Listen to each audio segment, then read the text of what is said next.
Hello, and welcome to Words Matter, Empowering Language in Your Career and Job Search. On behalf of the HER-DU Committee, I wanted to thank you all for being here today and taking part in the 26th Annual HER-DU Conference. My name is Lizzie Manalio, and I serve on the Giveaways Committee for HER-DU. I am honored to be here today with all of you. I want to introduce our conference volunteers, Michelle and Rhonda, and our video service team member, Tremaine.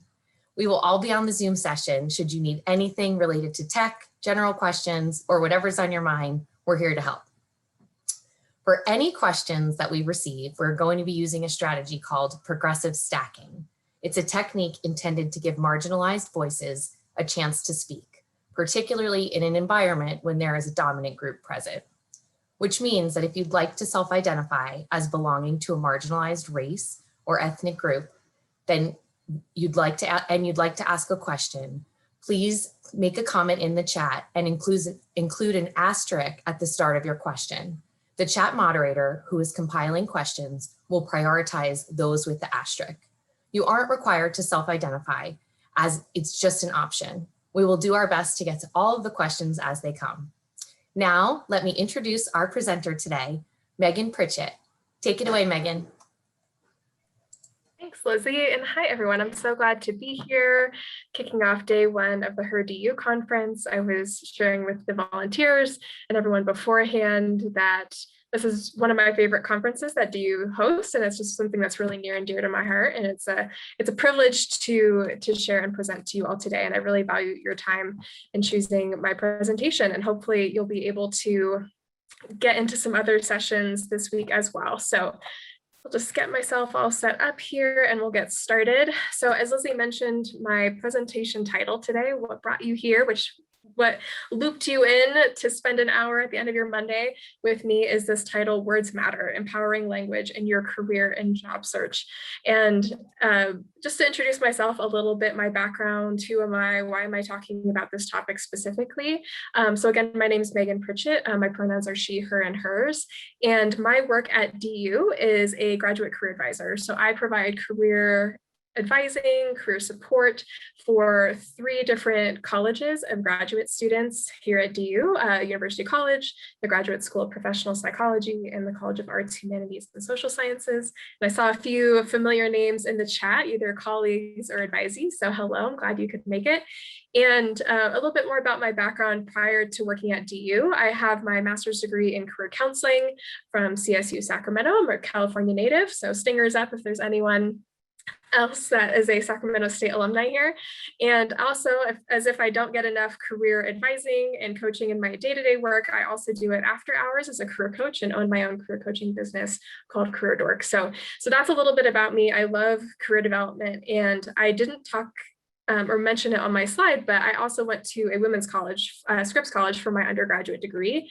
And so that's why, again, this intersection between career, writing, and gender is so important to me, because it's something that I've lived through myself. And this is really a reflection of not only the work that I do as a professional, but also my own personal exploration and work as well.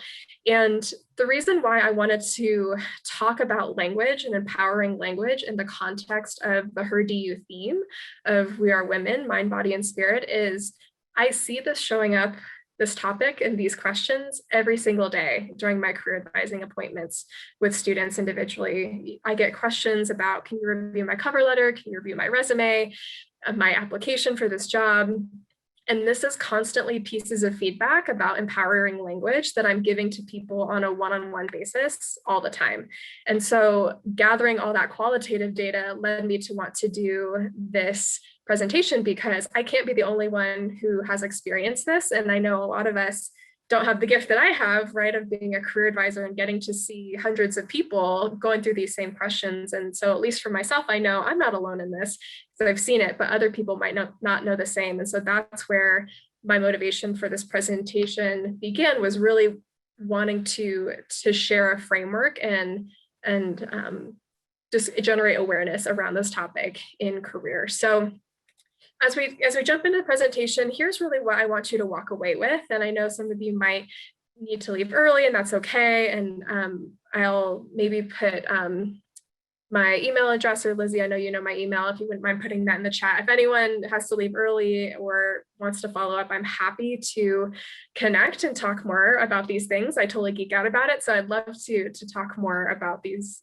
topics as well. But really what I want you to come away with is, first of all, just to have a developed awareness, to know that this disempowerment does show up in our language, that how a little bit more about the structural mechanism of how it actually works. And then once you have an understanding of that, be able to then identify in your own writing, where is this showing up? And I think that's the consciousness piece that's so critical, and really, I don't want to say solves the problem, because I'm aware of this and still do it myself on occasion, but that consciousness is a really huge piece to this puzzle. And then lastly, once you have that awareness, you now know what to do to change it to more empowering language. So, but I want to get a quick little poll in the chat. So I want you to think broadly about your own professional writing. You're sitting down to write a cover letter or your resume. If your professional writing was an animal, if you had to put it into this animal body, what kind of animal would it be? Would you say that your writing is like a porcupine? You're short, you're prickly, you're to the point, you're very direct, you're soft and tender on the inside, maybe a little brusque on the outside. Are you a jellyfish? Are you elegant, flowing language? Maybe you're a little bit wordy.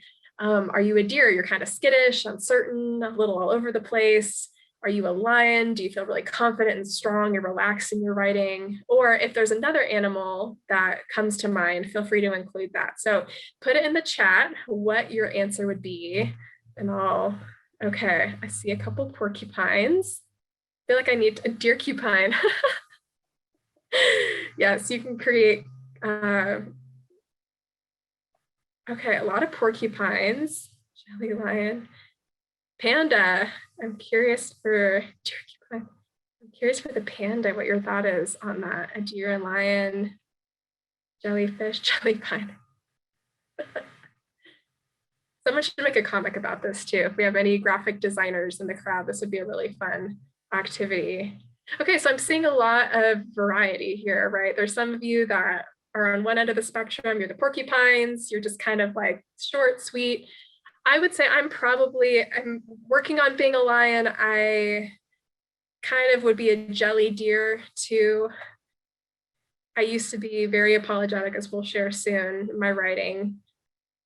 Love it. Well, if you have any more thoughts about animals, please throw those into the chat. Happy that it just makes me smile. And I wanted you to, again, to think about your writing, right? It's separate from you, but it is connected to you. And I hope that kind of got you thinking about what tone do you come across as, or do you bring with you in your writing? And I found this screenshot, and for people that might not be able to physically see it, I'll read it out, but this is something that for me was very relatable in my own writing. And it's a screenshot of a tweet from Twitter and from a woman named Emily Mernane. And she says, every work email I send is, hey, sorry to bug you. I was just wondering if it's not too much trouble, would it be possible to do the thing you'd said you'd do?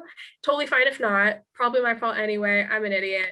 Sorry to bother you. Sorry I exist. So sorry. Just let me know, Emily.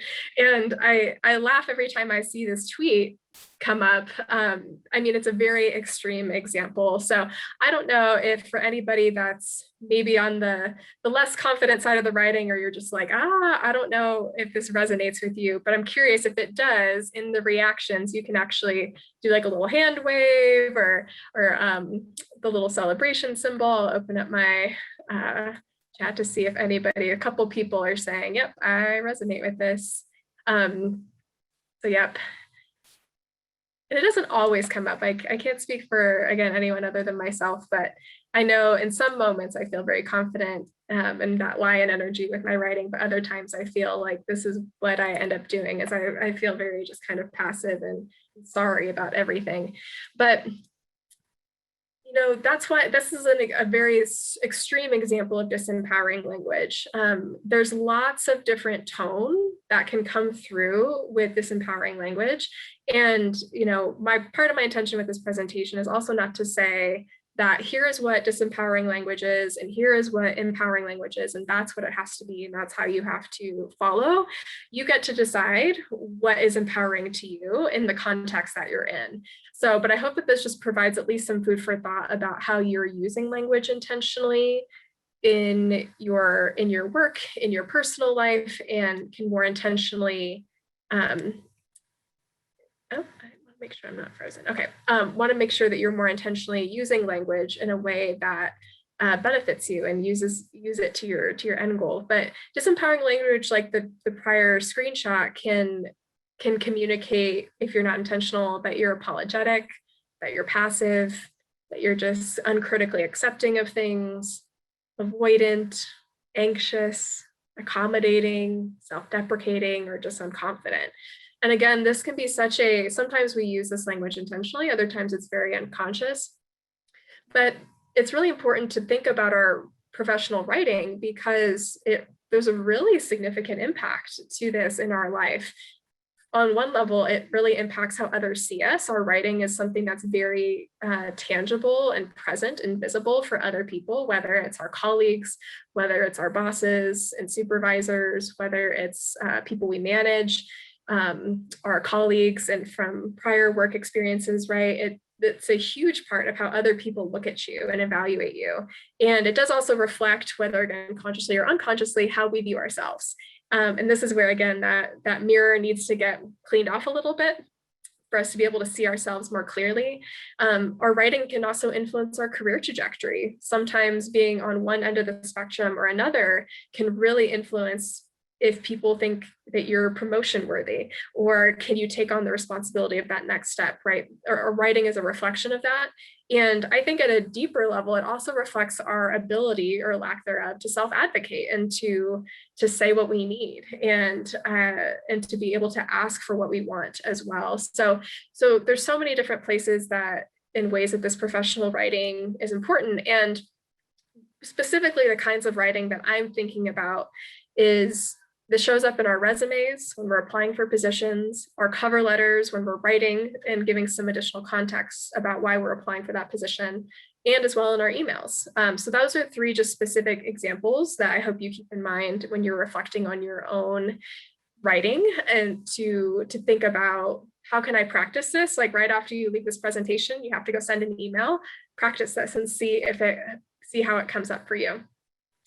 But this conversation around gender and language in work did not emerge in a vacuum. There is a long, deep history that we do not have time to go into today, but I wanted to point out, this one specific study that really fascinated me. And it was a study done by the World Bank in 2018. And they looked at, of all the global languages in the world, how many of them are gendered languages, and what is then the relationship between labor force involvement and a gendered language, speaking in a gendered language as your native language. And what they found is that out of all the languages in the world, 38% of the world's population speaks a gendered language. So like the Romance languages like French and Spanish, among others. And they found that once they looked more closely at those languages and populations compared to non-gendered populations, is they found this 15% point gap in female labor force participation relative to men, even after they controlled for all these other different factors, including geographic factors, economic factors. And so they came up with this really stunning statement, is that gendered languages could account for 125 million women worldwide being out of the labor force. And I thought that was just an incredible reflection on a really large global scale of this dynamic that we're talking about, right? We experience this on a very micro level when you're not really sure how to type this sentence to your boss. And in English, we do not have a gendered language system, but there are so many different ways in which I think that this still permeates non-gendered language speakers as well. And I'm curious for anyone in the audience that does speak another gendered language, what your reflection is on that as well in the workforce. But really fascinating study by the World Bank. And I know the career advisors in the crowd are probably familiar with this study that is often cited. It was a Hewlett-Packard internal report, and they reviewed their internal hiring processes and who was applying for positions internally. And they found that men were applying for a position internally when they met only 60% of the qualifications listed on the job, whereas women were waiting to apply when they met 100% of the minimum required qualifications for a job. And so I know that I had always heard the statistic mentioned just kind of casually offhand, so I had to go digging for the actual, it was kind of folklore for me in a way. But I thought it was a really fascinating statistic. But there was this additional study that the Harvard Business Review followed up on after this internal report to say, let's dig deeper. Why didn't you decide to apply, right? Because the Hewlett-Packard study identifies that they didn't, but it didn't really address motivation. So what was really interesting, and I think is relevant to this conversation about language, is that the barrier for why women decided not to apply to those positions was not a lack of confidence. So the idea is that it's not about this idea of you need to just be more confident. It really actually had to do with the interpretation of language in the job description. And they found that women were more likely to read the required qualifications as literal required qualifications. I do not meet this, so therefore I will not apply. I will not waste my time. I'm not going to try and fail. It's just not worth it. Like, they made it clear who they want. I'm not going to violate that. Versus they did this last sentence, they didn't see the hiring process as one where advocacy, relationships, or a creative approach to framing one's expertise could overcome not having the skills and experience outlined in the job descriptions. And I bring this up again in the context of language because why I think this is so important is that we also need to evaluate the lens by which we evaluate other people's writing as well as our own, and how that can be very different. So if you are looking at, again, a job description or an email from your boss as very literal, right? Like, well, it's just the facts. They're not, there's no emotion in it. They're just kind of telling me what it is, right? We can often take a very different approach when looking at our own writing, right? Well, I can't just give the facts. I need to add all this accommodating language. I need to make this softer. I need to make this more, I need to make sure that the relationship stays balanced, right? So I bring this up again to just kind of give you more insight and more food for thought about the way that you not only look at your own language and the amount of empowerment, but what empowerment do you give to others in their writing? How literal do you take it? How flexible is that in your mind? So as we think about writing, there's a lot of articles and blogs out there on the internet that you can find. And I just pulled one that I found that was pretty relevant and engaged. And it's about kind of women or email etiquette for women and what to do to, to not be passive, right? To not be that person that's saying sorry all the time. And so this is from Lauren McGoodwin. She is the founder of Career Contessa, which is a very popular career and career resource for women specifically. And the title of this article was "Sorry, but these are things women should never write in an email." And she comes up with these 6 different points. And actually, I just want to say, like, I found that these sorts of articles and blogs have been very helpful for me as a starting place to reflect on my own writing. But here's the 6 things. So 1, take out words like just or actually. So I just wanted to check in with you about X, or actually, I can't make it to that meeting on Friday. Not to undermine yourself with qualifiers. Don't say, does this make sense? Stop saying sorry. That's one I've also I've started doing, is instead of saying sorry for not replying earlier, I'll say thanks for your patience in waiting for my reply. Be careful with exclamation points is another one, and avoiding long emails. So again, these are kind of really interesting and helpful sort of practical tips to think about as you look through your own writing. And I would encourage you to search for these sorts of articles if this intrigues you and you want to learn more. But I also want to provide, again, this foil, this alternative lens of why aren't there articles that are encouraging men to communicate more like women in the workplace in their writing? Right. And I created this kind of, this is a fake headline, but what if we saw this, right? 10 reasons why men should start using more exclamation points in emails. This is what I mean, right? We're not seeing these sorts of flipped sort of articles or support for men being asked to adopt maybe what's considered a more feminine communication style.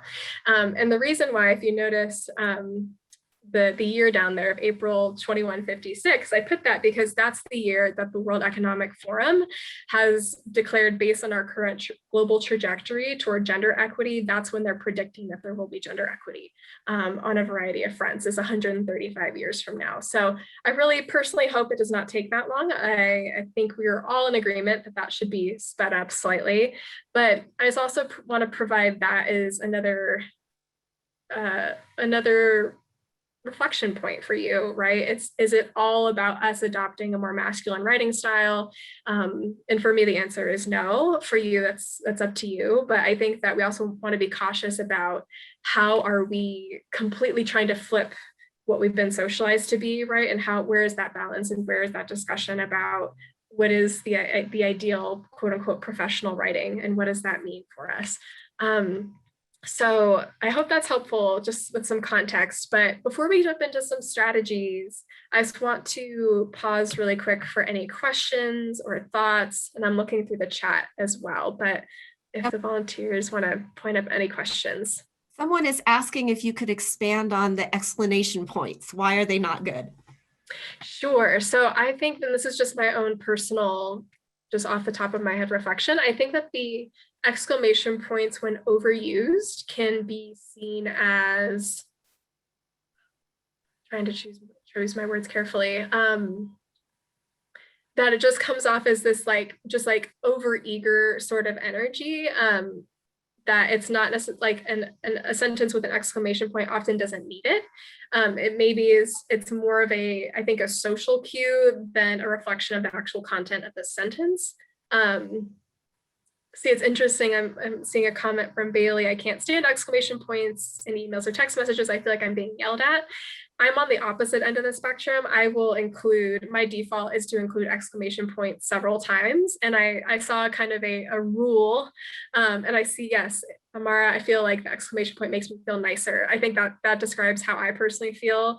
That's my kind of core intention when I'm adding an exclamation point. It's to soften the email. Yep, the period feels mean almost. I agree. I feel very seen right now. Thank you all for sharing. but again, for me, I've heard this kind of rule of thumb is count up the number of exclamation points in your email and divide it by 2 and remove half of them if you really need to. So again, I try to kind of limit myself, not out of any feeling of constriction. If I'm truly excited, I decide I'm like, you know what, I'm going to use an exclamation point, and that's okay. And I try to just be conscious of it. So I'm curious now for all of you, I never use exclamation points, or I just used it in every single sentence. And I've had emails from students where it'll, especially if it's a thank you and a follow-up, every single sentence in a 4 to 5 sentence email will have an exclamation point, right? And that does feel like noticeable to me. Yes, and I love your point, Elia, about this conversation is showing up as your full self, right? Again, so there's no one right way to do this, but I think that there's so much to unpack here. But any other questions that we have that we want to dig into right now? Okay, it looks like we'll keep moving on, but thank you all for your reflection and conversation. I love looking at the chat. Let's see, maybe one more. What are some alternative phrases instead of using just or sorry? I'll just share what I shared a little while ago. I just actually removed the word just entirely. It's just a subtractive method. So instead of saying, hey, I just wanted to check in, I'll just say I wanted to check in. So just is one that can often just be deleted and the sentence will still be able to stand on its own.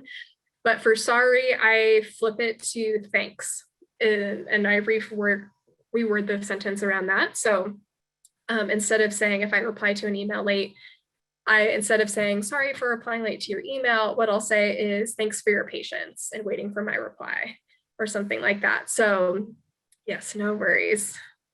But okay, awesome. Well, we'll keep moving to kind of some more tactical strategies now that we've talked a little bit about the context, and I can tell that it's resonating based on the chat, based on your own experiences. So thank you again for doing that. But oftentimes these switches are really, really simple. And that's why I like bringing this up in my career advising appointments. I only have 30 minutes typically when I'm doing these reviews, so I can't spend a ton of time with an individual student, dissecting how this language shows up and what's the core motivation behind it, right? And I'm not providing therapy, so we're not digging into that deeper level sort of inner work that can come with this language. This is just the tip of the iceberg. But there's a lot of simple ways that these things can be switched out. And again, feel free to write these down, to jot them down for your future reference. But one of the things that we can switch is from I think to I know. And I know initially this doesn't sound like a really big switch or substantial, but in the context of a cover letter, for example, if you write, I think I would be a great fit for this position, it's a lot stronger to say, I know I would be a good fit for this position, right? It's a subtle language change that says, in my mind, I'm not sure about you, but in my head, it's okay, but just I know, it comes across as a lot more confident. So that's one really small switch that you can make. Another one is I could contribute, significant sales revenue to your team. It's to flip it to I would. So here's, again, that's a little bit more proactive. It's a little bit more, here's my intention, here's my action plan, instead of, well, I could, and there's maybe some variables that could influence that, but switching I could to I would. Another one that I catch all the time, and I've actually caught myself even after coaching others on this, is usually this comes up in that first sentence or two of the cover letter, but I'm writing because I'm interested in, right? You're not writing because you have a casual passing interest in this role. You are writing because you are actually submitting your application. You have applied, right? So using that clear, strong language around your application itself. So again, saying, I'm excited to formally submit my application. I'm excited to apply for this role, instead of I'm writing because I'm interested in. So again, that language of interest and passion can be a little vague. And then lastly, another simple switch that you can do is, and we'll talk more about this with the next framework, but I was given the opportunity to. So anytime you put yourself as the passive recipient of I was given this opportunity, you are not an actor in that statement, in that sentence structure. So you want to flip it to claiming that accomplishment as, based on my performance, I earned the opportunity, or I pursued the opportunity, or was selected out of a competitive pool for this position, right? So again, instead of just being this passive recipient, you are actively saying, here's why I was selected, or here's how I earned myself into this role. So again, look through your own writing and find, maybe actually, if you're working currently, find an old cover letter on your computer or that you've written in the past, and go back and see if you can identify any of these simple switches that you could make, right? And that can help you notice your own patterns as well. But I find that these simple switches can make a world of a difference when it comes to your writing and feeling more empowered in what you submit. And so the next the next model or framework I want to offer as a way to think about empowering language and to provide you actually a framework and a process for evaluating it is what's called the TRAPS model. And so I want to give credit where credit is due. I did not create this. This is created by Dr. Julie Parrish at the Writing Center and Rayanne Voorhees-Easley, also at DU. And this TRAPS model was created as a guide for providing feedback on career-related documents. And so Rayanne and Julie were talking about, how do we not just give students like line by line feedback on a cover letter, for example, how do we just provide kind of these broader categories of feedback that address what we're trying to communicate more holistically? So what I and they wanted to communicate about this model is it is very much a beta version. It is new, and I learned about it because they presented this model to us at a career advising meeting, and I fell in love with it, and it resonated perfectly with what I was preparing for this presentation, and they were gracious enough to let me share it with you all. But this idea of TRAPS, so it's an acronym, which I'll share what it stands for on the next slide, but we like this idea of traps, and I'm not a golf player, but for those of you that play golf or are familiar with golf, there are sand traps in golf. There are these sand pits that are just throughout the course, and they are intentionally there to make the course more challenging. And sand traps are just a part of the game. They, a novice and a new golf player will get into sand traps, and a professional can get into sand traps. So even pros get in them. And I think it's the same with language. We, even for myself, as I've mentioned several times, I still need to actively practice these things too, even though I coach others on it. But what's great about a sand trap is that you can always get out. You can always get out of the trap, and you can still finish the round. There's things that you can do when you're in it. So that's kind of, again, part of why they like this metaphor as a model. But we'll go through what TRAPS stands for, and we'll go into one element of it specifically. But so what TRAPS is in their language, a way to capture some of the more common ways that people write themselves and their experiences into static or unpersuasive sentences that create more work for their readers. And that's another dimension of this empowering language, is that sometimes our writing in disempowering ways can actually make it more work for our reader. Not only does it not reflect well on us, but it actually can be harder for them to understand what we're trying to say.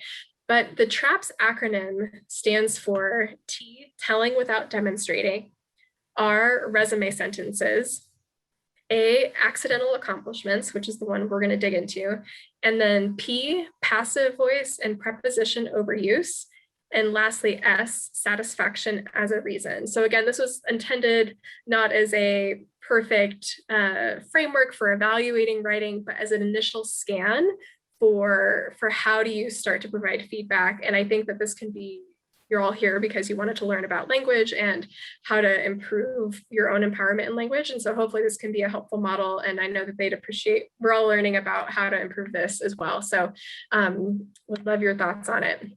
But we're going to dig into a little bit more deeply because we don't have time to go through each of these. And I am not a writing expert by any means, so I don't want to overstep my career bounds.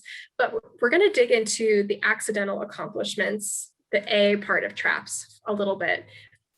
And so what accidental accomplishments are, and the name is, I think, pretty clear about what it means, but it's kind of just you're writing in a way that kind of stumbles you into having accomplished something. You're not really claiming it, you're not owning it. But here's an example of, again, an accidental accomplishment, what we would mark with an A in the TRAPS model. Last summer, I was given the opportunity to lead the monthly marketing committee meetings for the company board. So given the opportunity is one way. I'm trying to think if there's other ways that this could show up. There's a lot of different like small nuanced language of how this could emerge in your writing, but here's how this could be revised to no longer be an accidental accomplishment.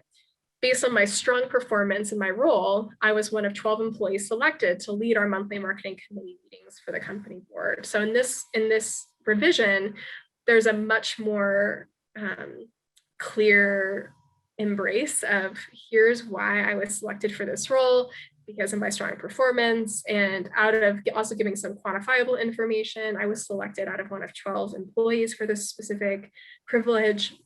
And it just, again, gives additional context. And I, as a reader, read that sentence with a lot more strength and a lot more confidence, right? This person knows that they were selected and they're communicating why to me. So we're going to take a moment and practice. So I want you all to take this sentence of an accidental accomplishment, and I want you to rewrite it. And again, feel free to share it in the chat if you're comfortable, or if you have paper, or just on a text box on your screen if you just want to practice. But so the sentence is, last year, I was fortunate enough to have a clinical internship with a psychology faculty researcher to help them with their upcoming book on adolescent trauma. So go ahead and take a moment and practice rewriting this. How would you turn, and feel free to add in any details if you feel like it would be helpful, make things up. You're definitely not turning this in, but how would you rewrite this to make it no longer an accidental accomplishment? All right, and I see a comment from Michaela. What about I had the opportunity? Is that considered passive? I would still personally consider that a little passive because, again, you could even say I earned the opportunity or I applied for the opportunity to do this. I think the word opportunity you can use it in a positive way, but be careful about it. Yes, I like that. After a competitive application process, I was awarded a clinical internship with a psychology faculty researcher. Great.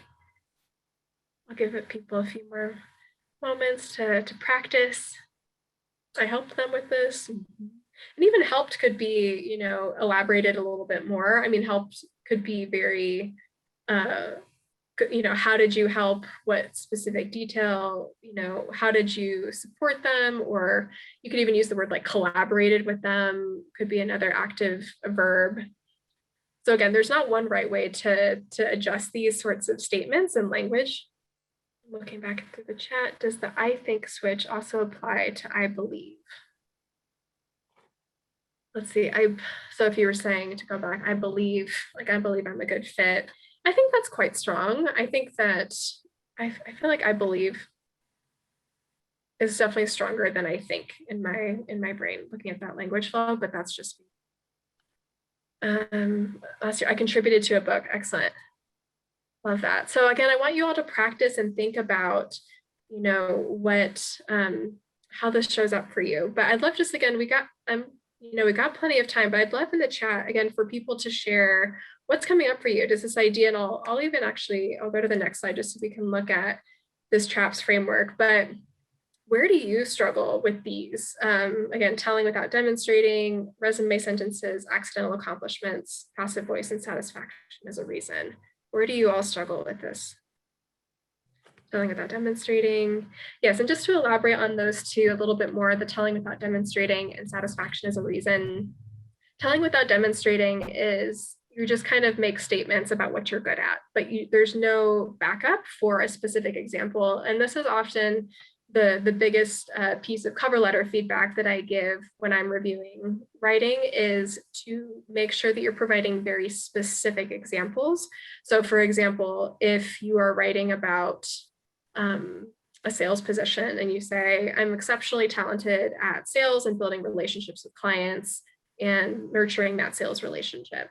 If you just leave it at that and go on to, I'm really, you know, excited about this role, right? They're like, I don't know. And so I think that my key is, or my, again, not trick, but the way that I like to is you can have the statement, that's totally fine. And then the next sentence should start with something like, for example, and then you provide a one very specific example of a client I had last year, you know, they were considering changing their CRM platform in their company. And I was the sales representative assigned to the case, and we were able to negotiate and work out this deal that ended up being, you know, $500,000. Or again, I'm just making up an example. But that telling without demonstrating, that's again, I think a really strong way to, again, self-advocate. That's not these like super micro language examples, but it's a bigger picture of your empowerment and advocacy is claiming those kind of quantifiable impact and results. Amara, I did not realize resume sentences are problematic, and I'm curious how I could change them.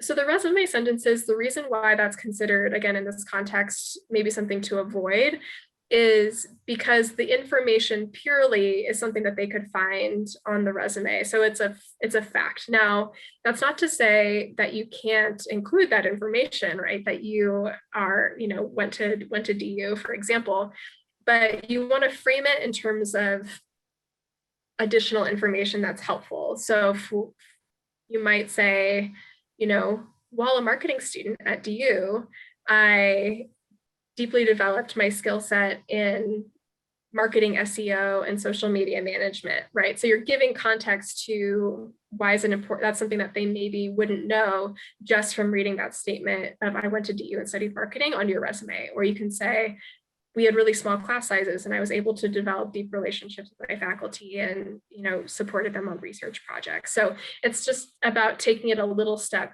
further and giving additional context about what you did while you were there or in that role or in that fact to provide some more detail. So I hope that clarifies. It's not that, you know, you don't want to give facts about what you did and where you were working or what you were studying, but you just don't want to leave that as a standalone sort of fact. You want to give some additional context. Yes, I like what you said, Gloria. Someone once told me that your cover letter should make the hiring manager want to look at your resume. Again, we never know which one they're going to read first or if they're going to read the cover letter. I get stuck in the telling without demonstrating because I trip on the number of examples I could use and which one is most relevant. So I go more broad to encompass more understandable, but I know details give more context. It's a work in progress. It is. And again, not to deviate, I know this isn't a cover letter workshop, but one tip I have is when you are applying for a job to, again, corral and limit the number of examples, is to first identify in the job, what are those core skill themes in the job that you're applying to. So for example, in my job, individual career advising is a theme, presentations and workshops is a theme, technology, diversity and inclusion, collaboration, writing and editing. Those are like about 6 themes that, broadly speaking, roughly encompass my role, my day-to-day sort of work and the skills I need. Now in my cover letter, what I would do is identify those themes and say, what's one specific example for each that I could briefly mention? So briefly mention one workshop, one specific student I helped, one technology platform I really know well, right? So again, it's about, this is bait for an interview. So you can't tell them everything about every role, but that's how I approach it as a framework. Because I totally been there myself of not knowing what specific things to talk about. So you all got a bonus little mini cover letter workshop too here.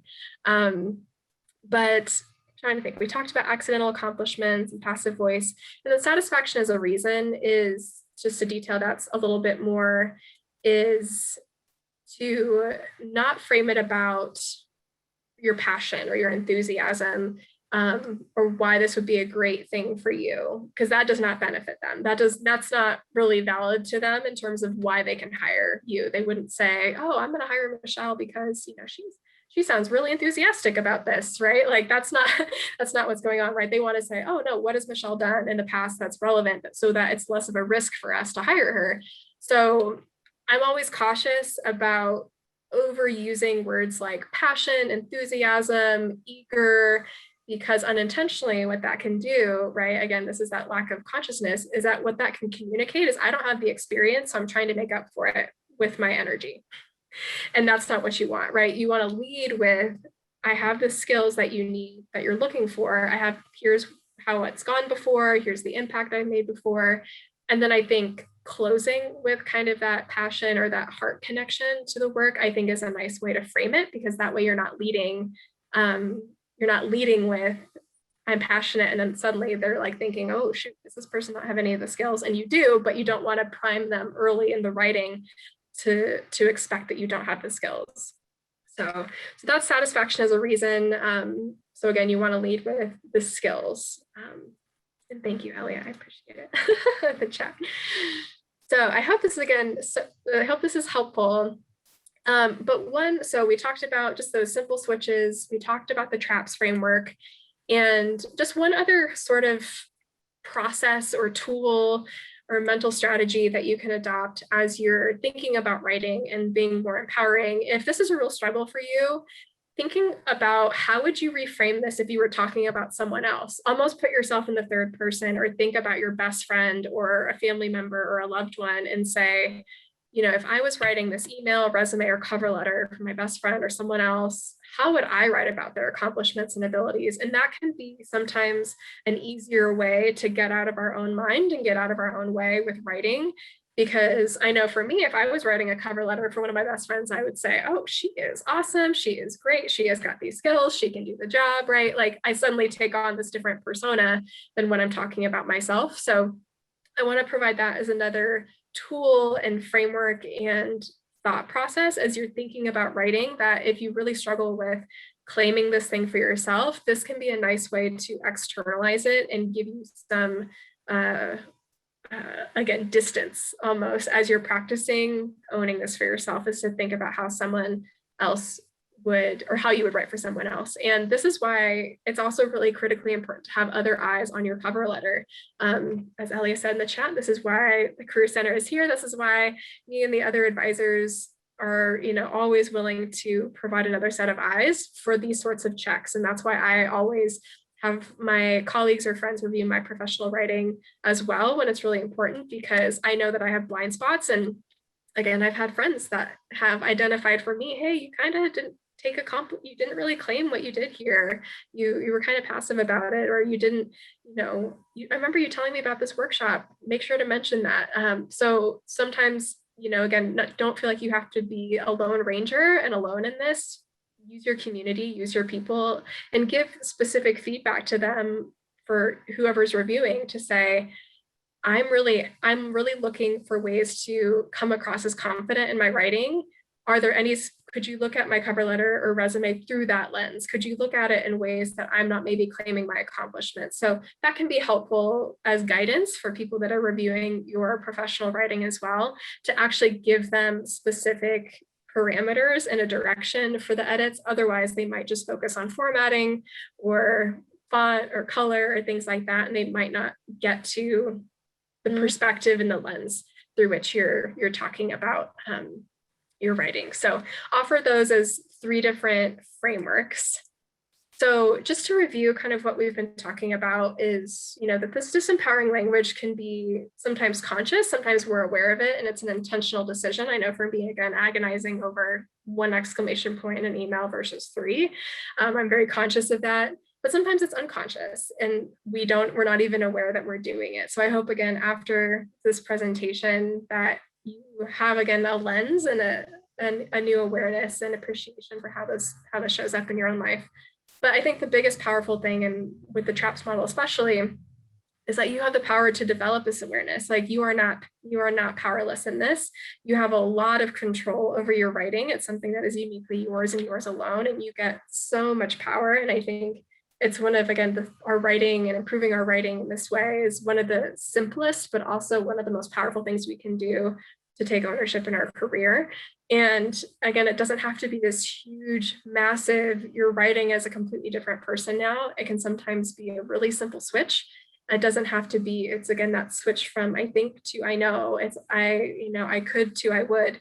It's those small little micro switches in our writing that can make a huge difference. I also would highly recommend, see, I just pulled off my bookshelf and hopefully it doesn't disappear in the background, but this book is titled Wait, How Do I Write This Email? By Danny Rubin, and I'll put it in the chat in a little while. But this is a book that I've referred to constantly in my own writing to be more effective. And it's really tactical. So if you are just wanting to improve your writing, or for any other reason, whether English isn't your first language, or you just know that you have certain struggle areas, again, whatever the reason, networking emails too, there's tons of templates. And because again, this writing is a really important piece of our career, but I really recommend that book if you're looking for a tactical workbook or chapters to kind of go through and get some practical advice too.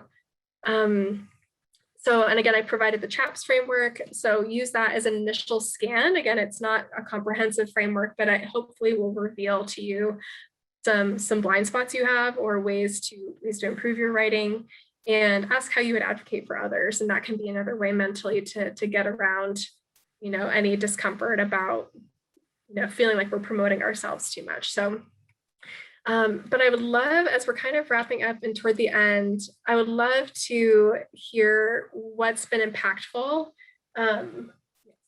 Wait, How Do I Write This Email? By Danny Rubin. Yes, thank you. But I'd love just to hear in the chat what's been resonating with you, and or what are you taking away from this presentation? I'd love just to hear what you learned. Yes, I love, Catherine, as you said, that idea of comfort punctuation.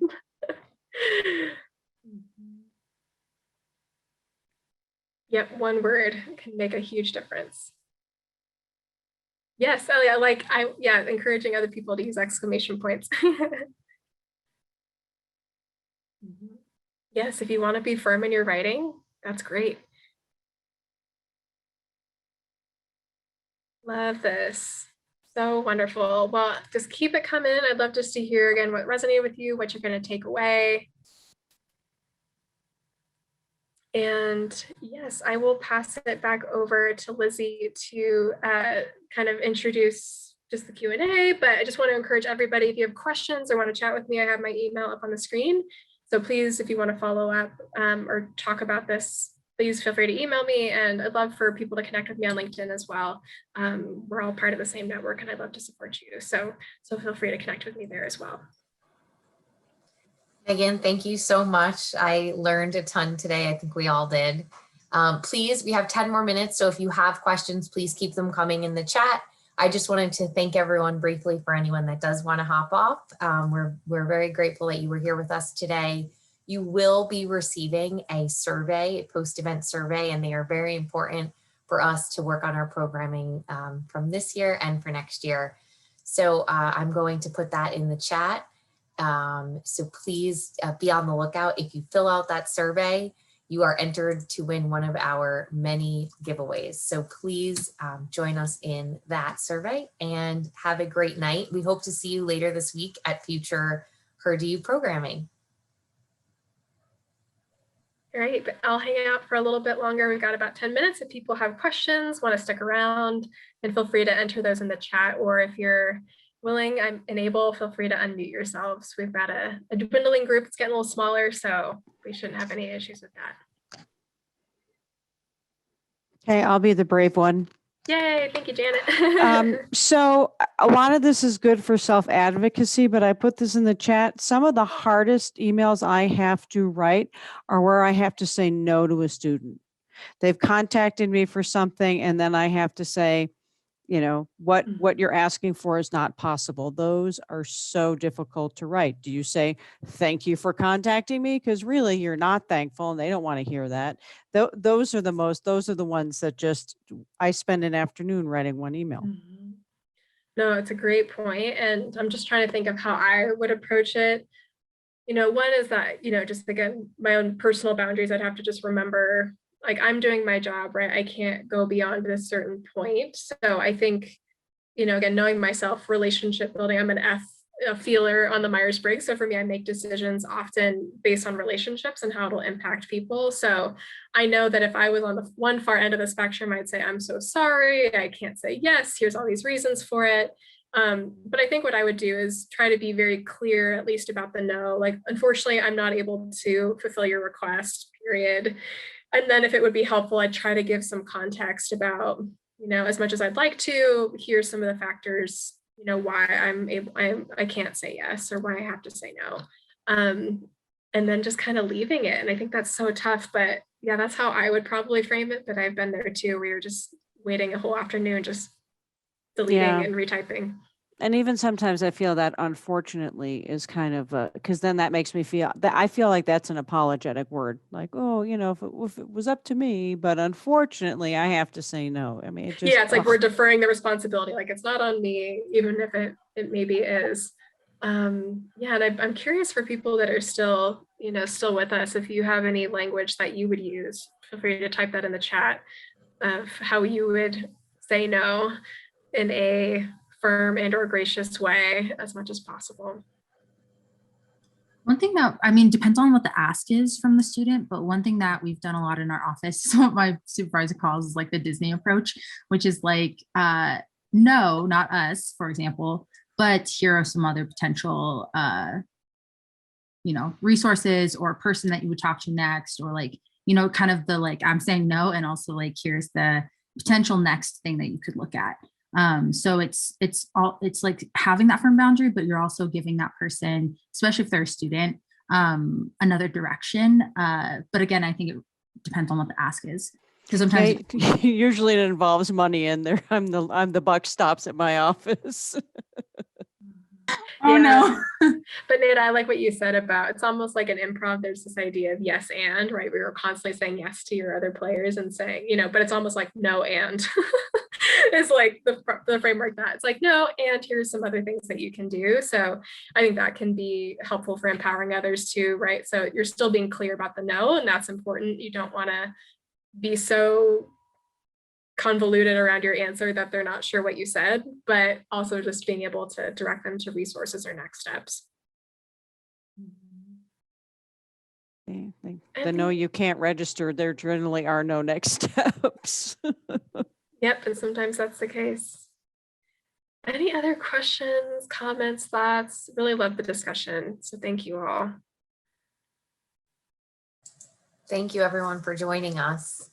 If we have no other questions, we'll wrap up for the night. Great, thank you, Lizzie. Thank you so much for being here.